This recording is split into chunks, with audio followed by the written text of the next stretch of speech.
Well, guess what?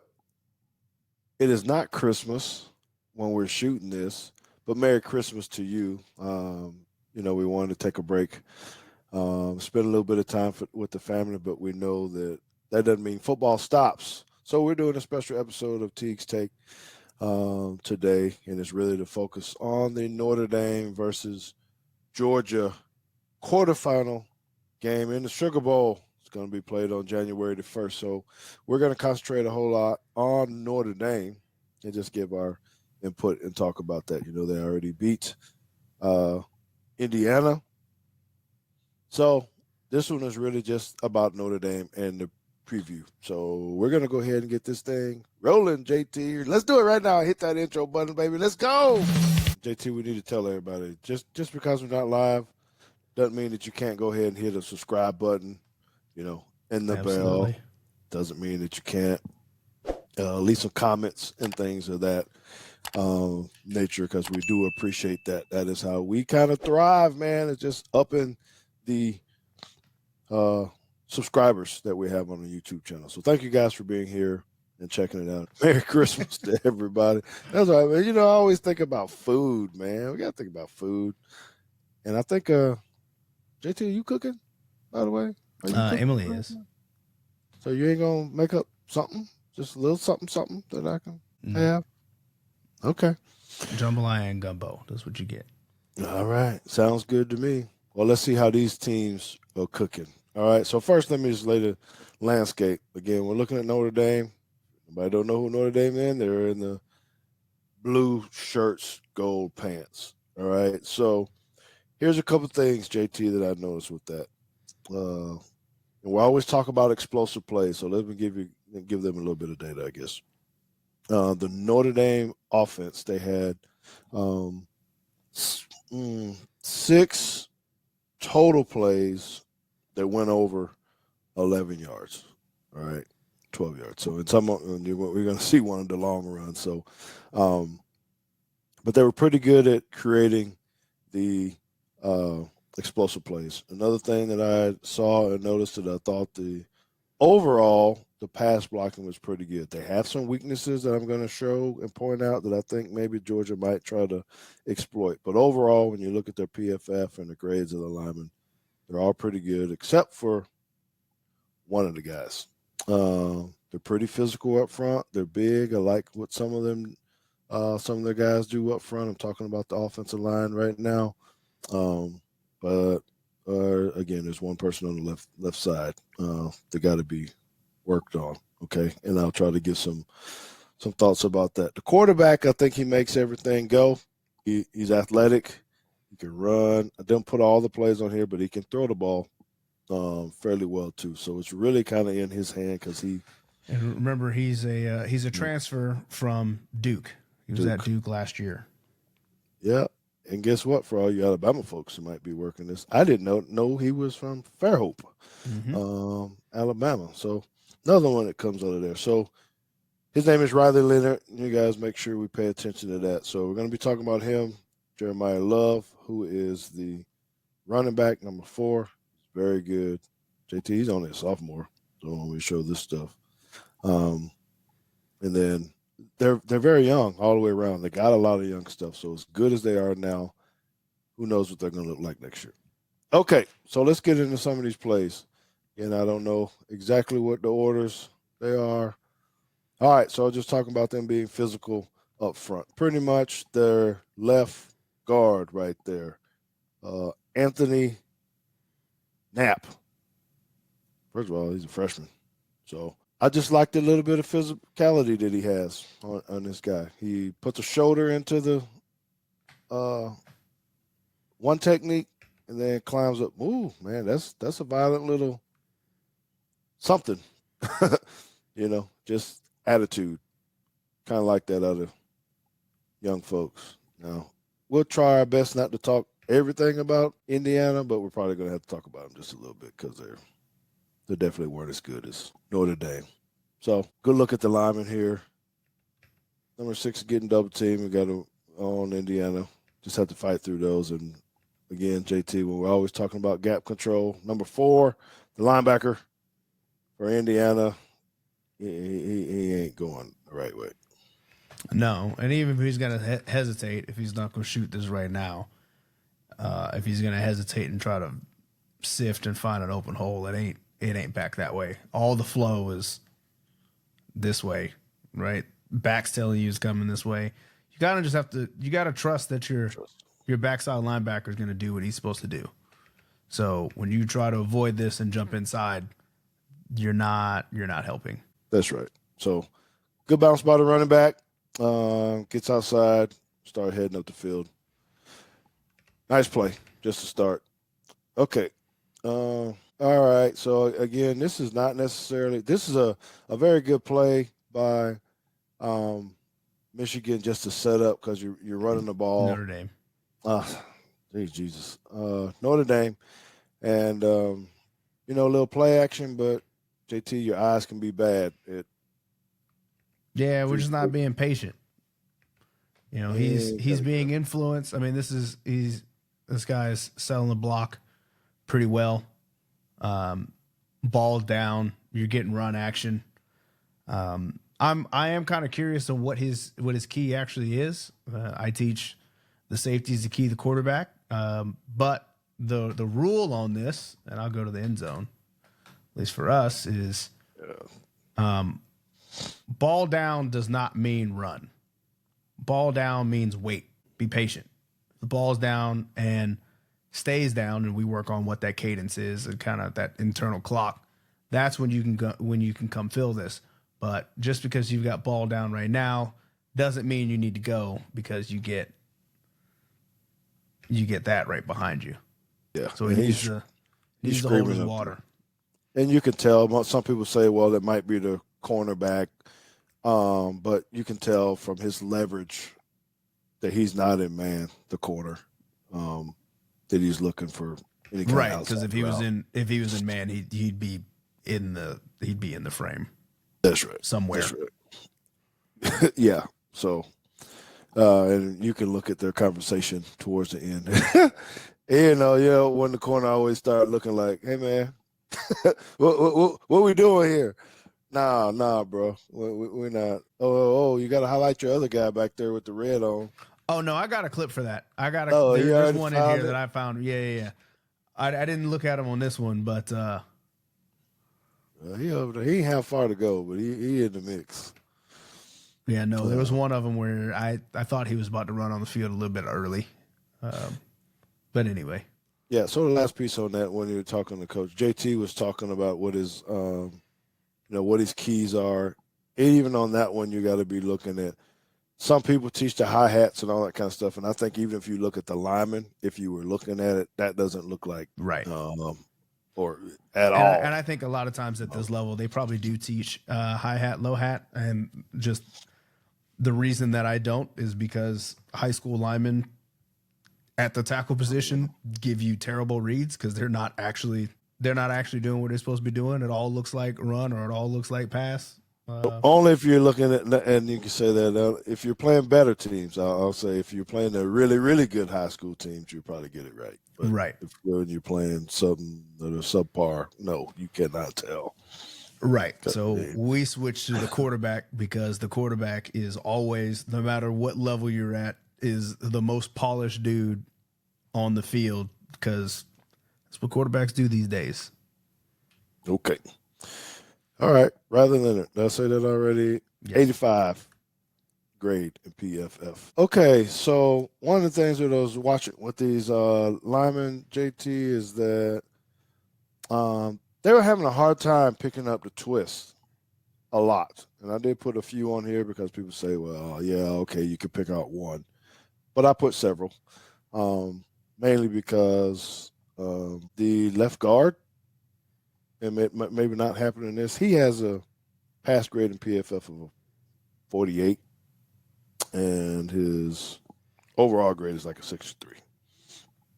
Okay, but he's not necessarily involved in this. I just want you guys to see this because I feel like if Georgia is going to get pressure or things, they're going to have to do things like these. Because overall, this offensive line is very good and stout. If you just try to rush straight up the field, no one's been breaking their wall one-on-one matchups. but when they started running twists, they were having a hard time picking it up for the most part. So I'm going to anticipate that Georgia's going to try to run some. Mm-hmm. And we already know they like to twisty do that pieces, anyway. guys. Yep. They're going to try to confuse them a little bit. So we'll see how that turned out. What I put, sorry to talk about IU, but it's third. What am I talking about with this? Again, it's just discipline. Again, you're playing against a very good team in Notre Dame. I'll stop calling them Michigan sooner or later. Notre Dame, but third one, JT, and they got guys running up the field. I don't the Yep. first of all the two over here, and then the other guy in the three technique. Three technique, remember, is on the outside guard of the tackle on the left. He jumps outside the tackle. Something's just maybe it is on purpose. I just don't know how this works. Somebody I have to sit with some other coordinator at some point, but like him being in a 0, and then you got the 3, which kind of like if you didn't and then if a you didn't 9 way see out there. yeah, if you didn't see the rest of this, you would think like, oh, they must be in a bear, right? You got a 0 and a 3. There's probably a 3 on the other side, and no, you've got 2 open gaps, and then this dude way over here. And again, like you said, it's another one outside of him. It's 3rd and 1. Like I'm checking just the run dive straight right here. Yeah, just run straight. You can double 50 on the nose up to number 2, 59 goes straight up to 4, and that's a right. You get this, and then I don't know, just fall over in front of that guy.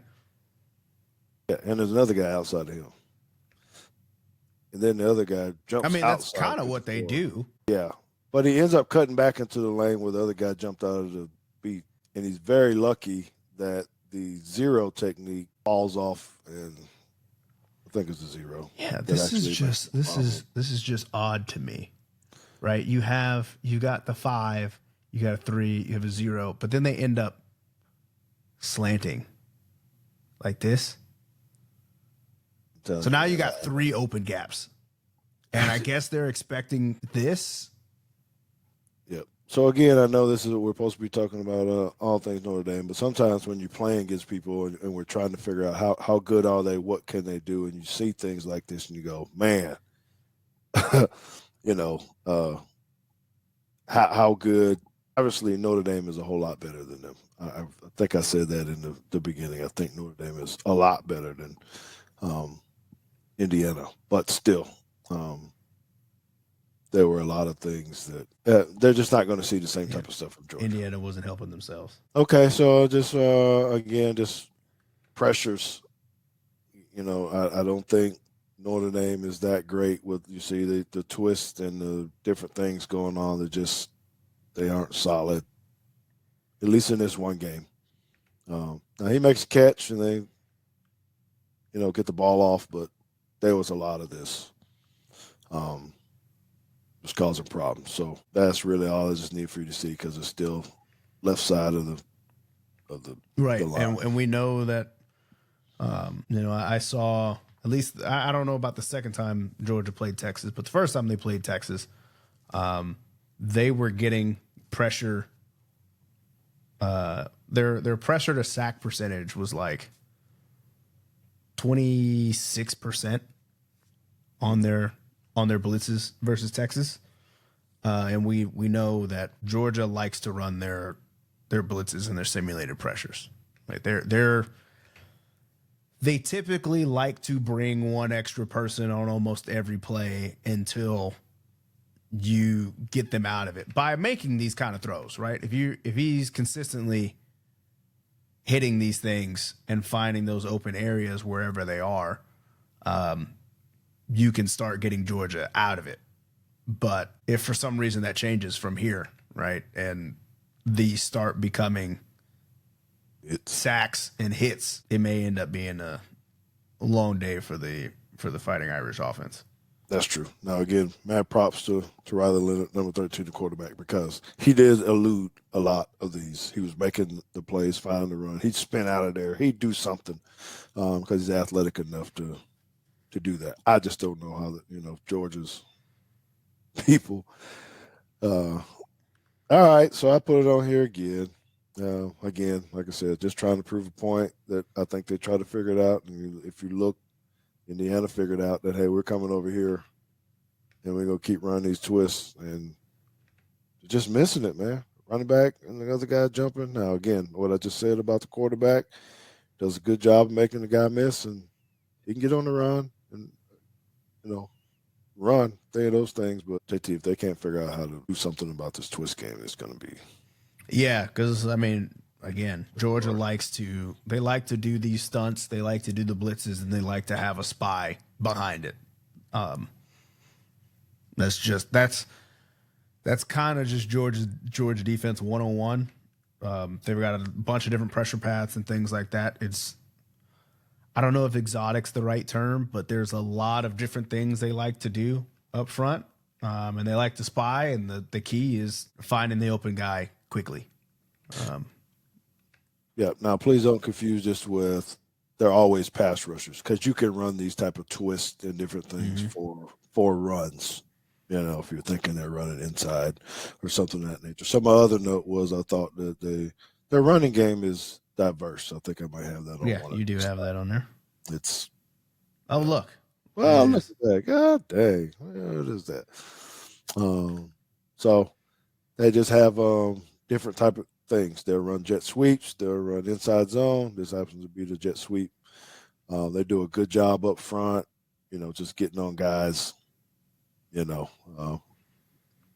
always talking about the elephants on the parade and all this kind of stuff. They're all pretty good with run blocking. And these guys just try to find some creases, whoever has the ball. So Georgia will have to be stout, in this and try to figure out. And discipline, because I'm sure he will pull it. He does. That's probably the next play. He scores a touchdown on. If you get down in there too fast. All right. Number 4 is Jeremiah Love. Man, I did not know. I did not think he was that young, sophomore. But this guy's legit, man. This ain't the long run, but you can just tell how people are falling off of him, throwing guys down. I don't think he was this one. This was not a dude falling off. This was him getting stiff armed into oblivion. Yeah, and he's running angry and he's fast. Dude's got some wheels. So you just gotta, Georgia's gonna have to tackle this guy. I'm sure they'll be rallying around him.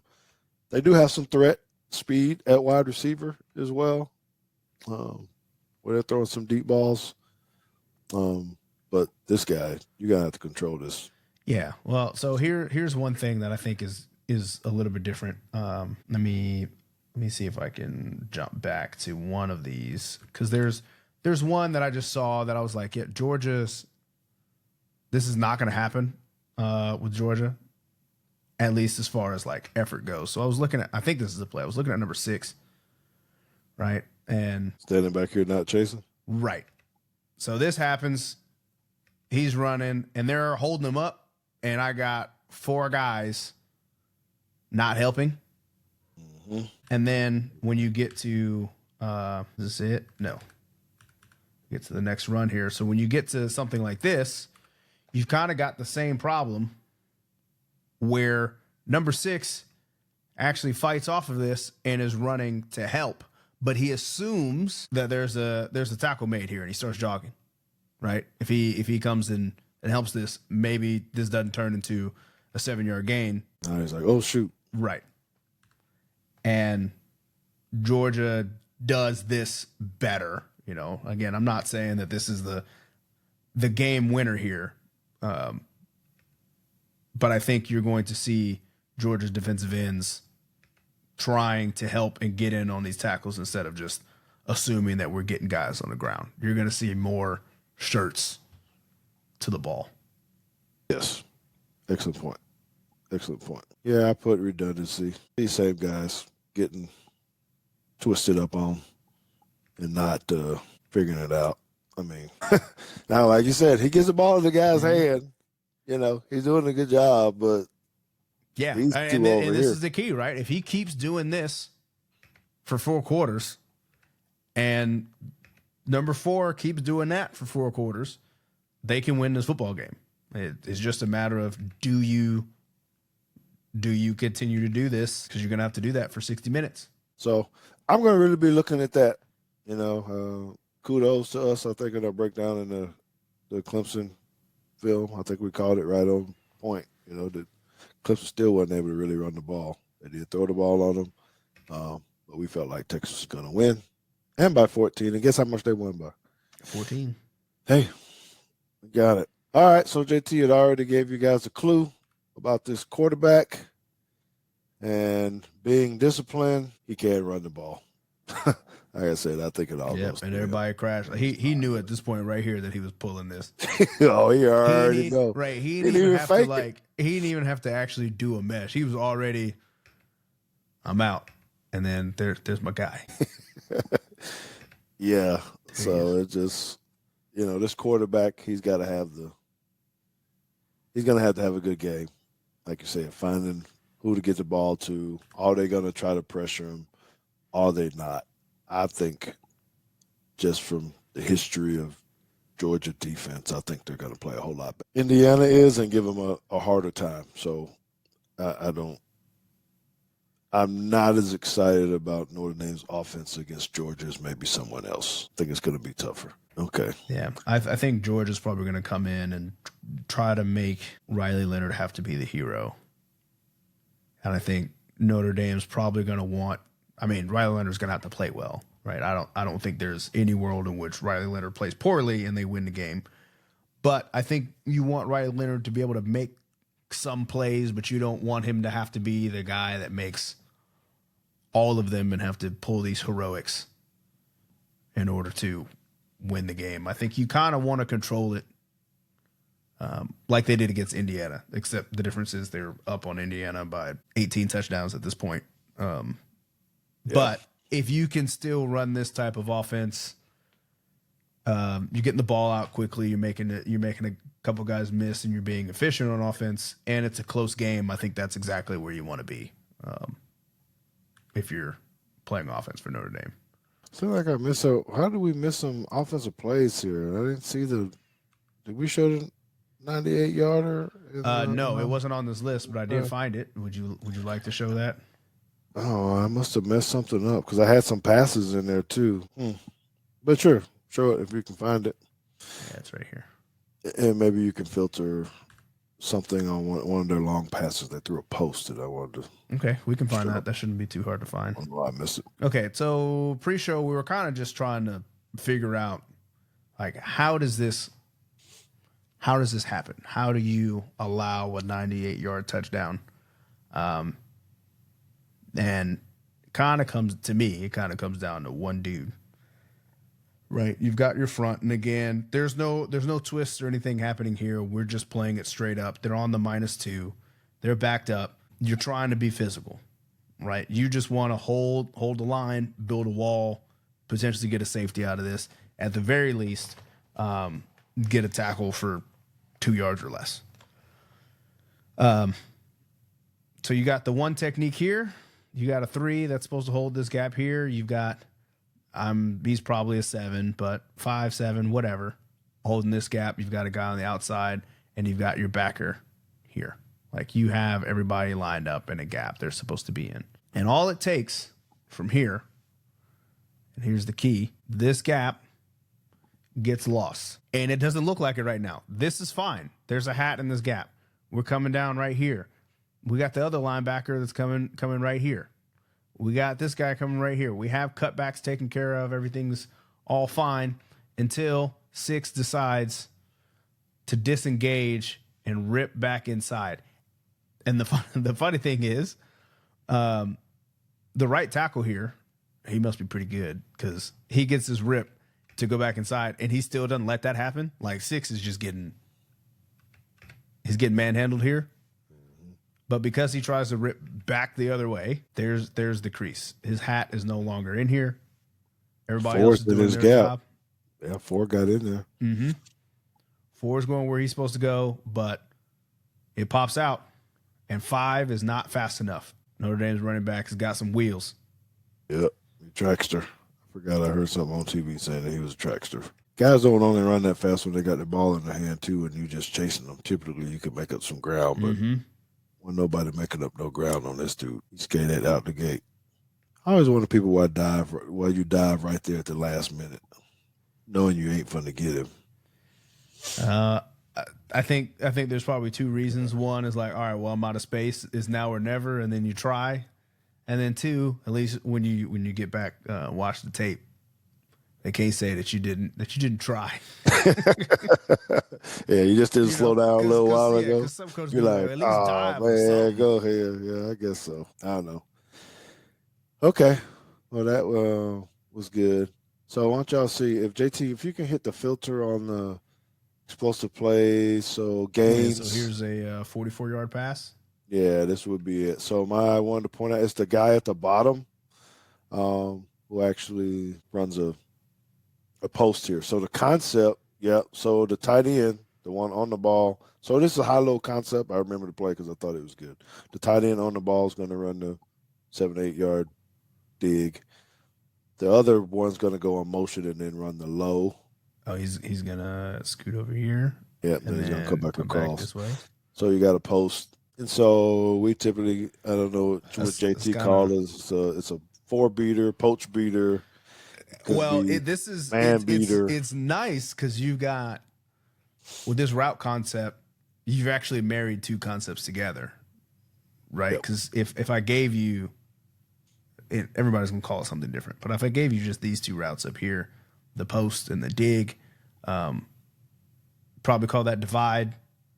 But then this right here is your drive or high-low, right? So you're using. You're kind of using one route in this set here in order to create 2 different concepts to put 2 different people in conflict. So you can read, linebackers here. Are they stepping up to this? Or are they dropping on that? And then you can also read a safety. Is he driving on the dig, or is he staying on the post? And then you got to figure out what this corner's doing too if you're going to throw the post. But great explanation. Because you can see that safety sits short. That post is right, and the corner's beat. He's trying to throw it away from right. And this is the thing that I think I've said to corners many a time, well, and safeties particularly on post routes. Post routes are definitely different than like digs and ends, and maybe not too much from corners. But the idea here is, as a defender, you have to realize that quarterbacks are not throwing the ball on post routes and corners to the receiver. They're throwing it to space. He's just like, look, there's a whole bunch of grass out here, and I'm just going to throw it and hope my guy gets it. So trailing is even worse here because you can't, most of the time, the ball is not going to be thrown in a position to where you can get the receiver to slow down. That's right. A little bit and come back to it, as where maybe a fade might be because it's not far enough or something like that, or where he's trying to avoid a safety. If they're throwing a post, the middle of the field is open. You don't have a safety at the middle of the field, and he's throwing it to just grass out here and saying, my guy has got to step on you and he's just going to run under it. That's what he does. And that's what happens, right? The ball is he just launched here. it. Right. And he launched it. He's about to get hit. Right. He's about to get hit. And that's the beauty of the post route, right? Is as long as there's grass and there's nobody there, I can just throw it. And if I got an athletic guy or a fast guy, he'll get there. Which he does. Digging in the end zone, but it was a good piece again. This is the quarterback stepping up. I mean, just look, he just flicked that thing too. I mean, that's pretty. You talking about a release. That's good football. Yeah, right. Just threw it right down the hash. So anyway, I know I show a lot of dink and ducks and all that, but they got the ability to make the explosive plays if you don't be ready for it. Okay. All right. So a couple people on their defense. This Riley Mills, JT number 99. I think he's pretty good. I got him on a couple plays. He's a graduate senior. So he's pretty strong, pretty physical. On this particular play, I like how he at least works to stay in his gap. And then on the front side, I don't remember what number the guy is, um, but he does a really good job too. So I think they're stronger on the inside than they are on the edge. There's my main thing. They did give up some explosive plays on defense too. Even to them, you see some of that, but these guys are pretty solid up front. So And you what I look at like about this a lot, and I noticed this a lot more in college and the pros, and I think 99 does it here if I remember this clip. These guys, a lot of times their job, I would say most of the time, their job is actually not to make tackles, right? Their job is to occupy space, get in a gap, demand some kind of block, and let these guys make tackles. yep, that would be true. And you don't always see a lot of this. You definitely don't always see a lot of it in high school. But when you start paying attention to it during the game, you see things like this where you can tell that 99 is not necessarily this play. Or no, it's 56. 56. Yeah, he's standing there tight. That's really good by 56. You can tell that he knows what his job is. Obviously, he's a D1 guy. He should know what his job is. But by the way that he performs it, you can tell that he knows he's not making a tackle and he's not even trying to make a tackle. Right? He's trying to stay in his gap. He turns his back. He's trying to throw his arm in there and just put a shoulder in here. And he knows, like, look, if this dude cuts back, like, I'm not gonna spin and like try to make this, which is, I see this in high school all the time. They're trying to spin and do all this kind of stuff, and they're doing too much. Again. Right, and he cuts again, and you're like, what's going on? He's just going to turn his shoulders, stay in this gap, and say somebody else is going to handle this cutback for me. And in this case, he doesn't actually cut back, but you can still see like he's kind of just in the way. That's right. And that's fine. That's an A+. This is what you want. Get in the way. Slow him down. Let 24 make the tackle. Yeah, no, that's really good. 44 had a great arm bar. It just, it's good to see. 44 meaning the defensive end standing out here. I mean, that he's just locked out. Just not letting that guy get to the ground. You're not going anywhere. We're gonna stay right here. Yep. He's gonna hold this gap for me. You're not getting outside. We're gonna muddle it up in here and gang tackle people. That's right. So good job by them. For the most part, they're consistent with their defense, but not all the time. So I think I put it here. What does that say? Challenge Georgia to throw. And I think they should. With their backup quarterback being in, we don't know how well he actually throws the ball. It didn't look good the first time when he got in the last game. He looked nervous and all this kind of stuff. And I said that because they got a lot of guys up here in the box. And I was wondering if they're going to try to do that to try to slow down this running attack that Georgia has. Because it's one thing they know how to do is run the ball. But these guys are crowding the line and just saying, hey, we're going to make this hard. Look at the scrape by number 4. This is great. Yes, he does really good. I should have pointed that out. All the way across. You know what I'm saying? Because some of the time, I think I got one where he didn't do it the best job. But he's very consistent with this. They're pretty good at what they do. Again, that's why I think if Georgia can't throw the ball, that's why I was saying to you beforehand that I think it could be, potentially a low-score game where you're going to be looking for, that one big play or two big plays, like, someone breaking one because someone misses a gap, and all of a sudden it's touchdown. Yeah, I might need to save this clip because this is a pretty good teach tape, and I know that linebacker. Yeah, because I know a lot of times they'll just try to get in here, and maybe sometimes they'll run it down, sometimes they don't. But you kind of just have to know like what your run fit rules are, right? Are you going to run through this, or better go make it though? Right. Or are you going to over the top. assume that we're spilling and all that kind of stuff and get all the way across, because that's what I like to see. This guy getting all the way over here with the puller, and I don't know what they're running behind it, but having a safety or somebody else fill that cutback. Yep. It's really good. And there he is. There's the guy filling the cutback. He's right here. So yeah, that was good.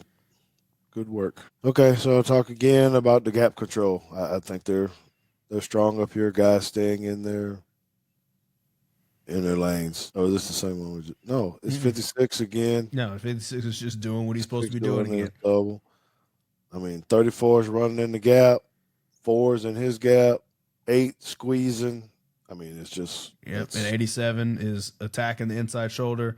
And then what I like here about 87 is he does the opposite of what 6 for Indiana did in the previous clip, right?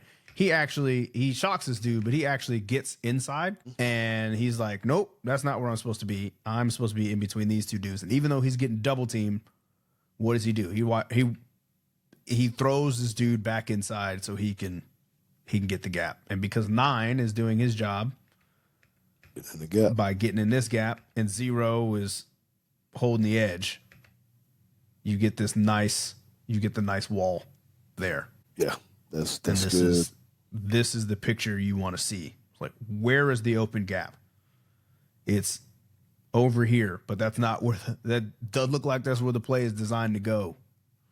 Right? He has to bounce a little bit to get out here, and it's asking a lot. Yep. Great work again. Notre Dame. I'll say I think this could be okay. One more, just D line, because I think it's all going to be one up front. 99. Yeah, I put bench press. When we're talking about the strength, there's nothing fancy about this. He engages with the guy. God Lord, he just picked the dude up, man, and just said, I mean, why? This is I don't know how big that left tackle is, but that's a big dude. The ball is on the 17. He's probably a half a yard back. And when the play is over, he's 2 yards behind the line of scrimmage. Him and the running back are even. Yeah. In the backfield. That's not good. That's not what you want to see from your offensive tackle. Look at him. Now they're in the box again. This is so one of the weaknesses, JT, is that they were, I think, from the passing perspective. And again, I didn't put very many Indiana. I don't know if I put any Indiana passes on here. You did. There's 2 at the end. There's 2 coming up. Michigan seemed to have a little weakness in the middle of the field. Notre Dame. Dang it. Why I keep calling them Michigan? I don't know. Anyway.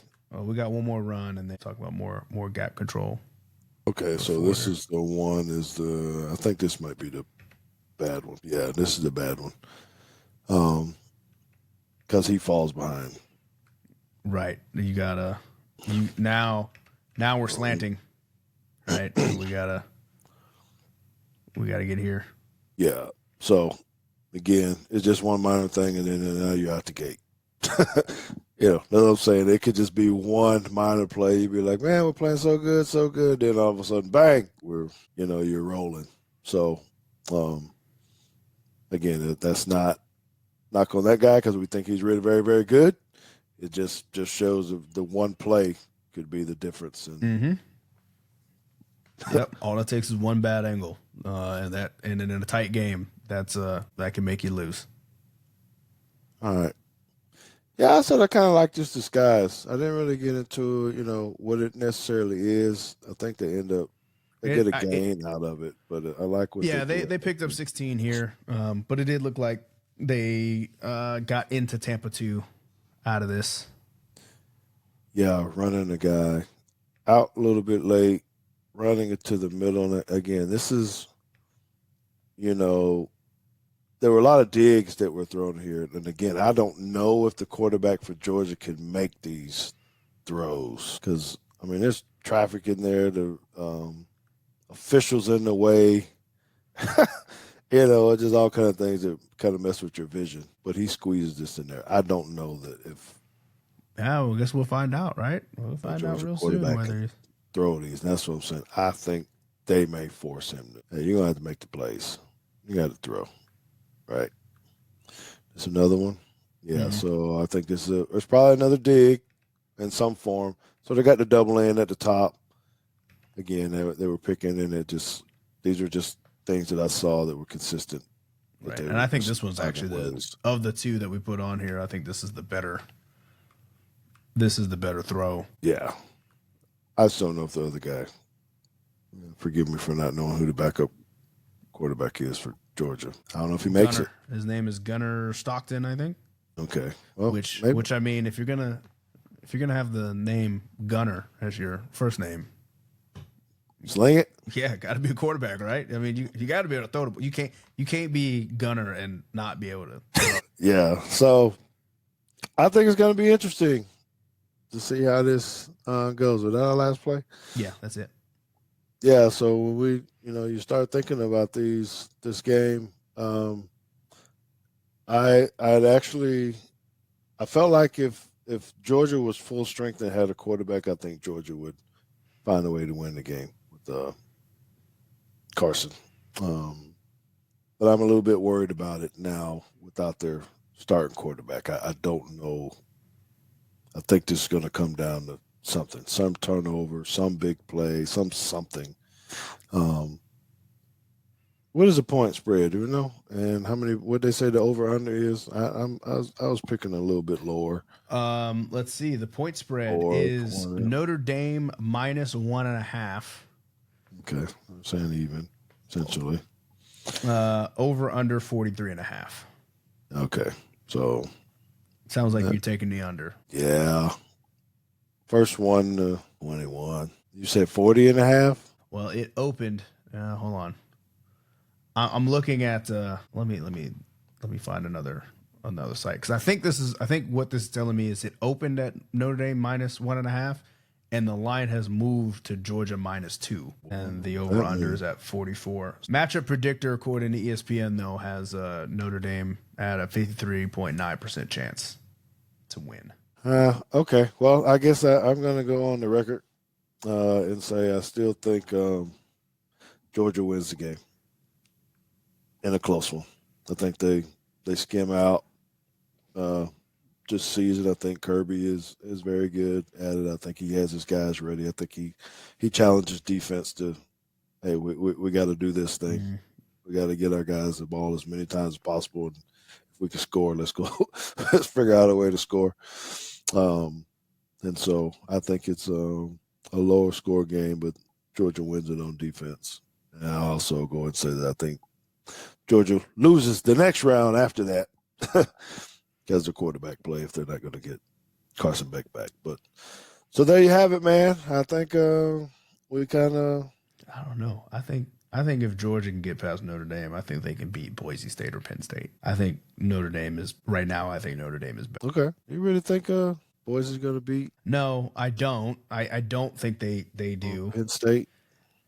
I mean, I think they got a shot. They went down to the wire with Oregon, but Vegas thinks that Penn State's a 10.5 point favorite. So, which is wild to me. That seems like a lot of points. Yeah, I picked Penn State. So I'm going to shock you on what I put in one of my polls. This is not, and again, this is without looking at tape and watching it because my views change. Right after you start looking at the film, I go, "Ooh, I don't know." There's some matchup absence here, but who I have going to the final just in my little pool play that we had with somebody, I got Texas and Penn State. Texas and wow. Again, that's just nothing out of nothing because I actually thought Tennessee would play better than they did too, and Ohio State kicked that